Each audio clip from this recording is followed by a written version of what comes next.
Waouh! Tinous, regarde-moi ce marché. C'est comme un arc-en-ciel de fruits et de couleurs. Ah, tu n'as encore rien vu? Ce marché, c'est l'âme de Port-au-Prince. Mais attends, je vais te montrer quelque chose d'encore plus intéressant. Tu sais d'où vient le nom de cette ville? Port-au-Prince? Non, je ne sais pas.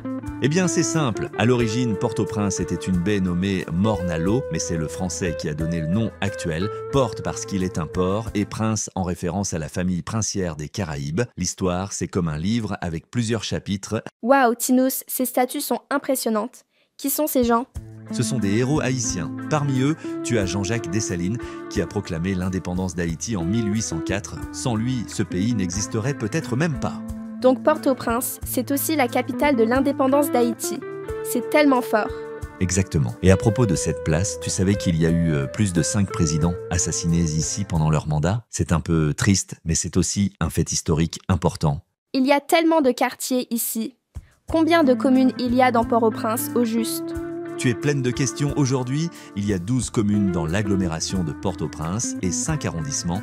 C'est un vrai labyrinthe urbain. Ha ha ha ha ha ha ha ha ha. Un labyrinthe? J'espère que tu me guideras. Pas de souci, j'ai un bon sens de l'orientation. Enfin, à peu près. Je suis sûre qu'on va apprendre plein de trucs. À propos de l'histoire de la ville ici. Tu parles du Palais National et du Musée du Panthéon, ces bâtiments sont hyper importants. Le palais, c'est la résidence officielle du président, mais il a été fortement endommagé lors du tremblement de terre de 2010. Et juste à côté, tu as le Musée du Panthéon qui raconte l'histoire des héros de la Révolution haïtienne. J'adore apprendre l'histoire d'un pays en visitant ses monuments. C'est comme entrer dans un livre vivant.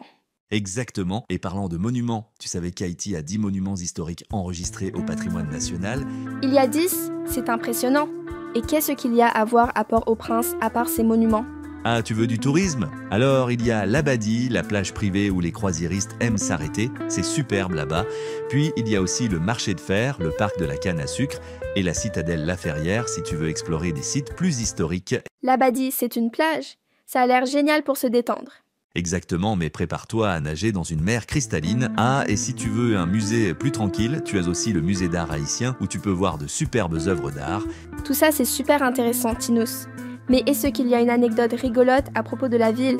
Bien sûr, tu sais que Port-au-Prince est parfois appelée la ville où tout est possible, pas seulement à cause de sa créativité, mais aussi parce qu'on peut te dire n'importe quoi ici, et ça pourrait être vrai ou faux. Tout dépend du moment. Ha ha ha, oui, ça me rappelle certaines histoires. Port-au-Prince, la ville de l'imprévisible. Exactement, et même si la ville peut sembler chaotique parfois, elle reste l'une des plus vivantes et les plus belles au monde. Je suis d'accord. J'ai l'impression que j'ai appris tant de choses en une journée. Je vais devoir revenir ici pour explorer encore plus. Et moi, je serai là pour te guider à travers tous les secrets de cette ville fascinante. Alors là, à vrai dire, Tinous, pas pour l'instant. Salut les amis, ciao! Et vous les amis qui nous regardent, n'aimeriez-vous pas faire un petit tour? Pas pour le moment à vrai dire, à bon entendeur, salut!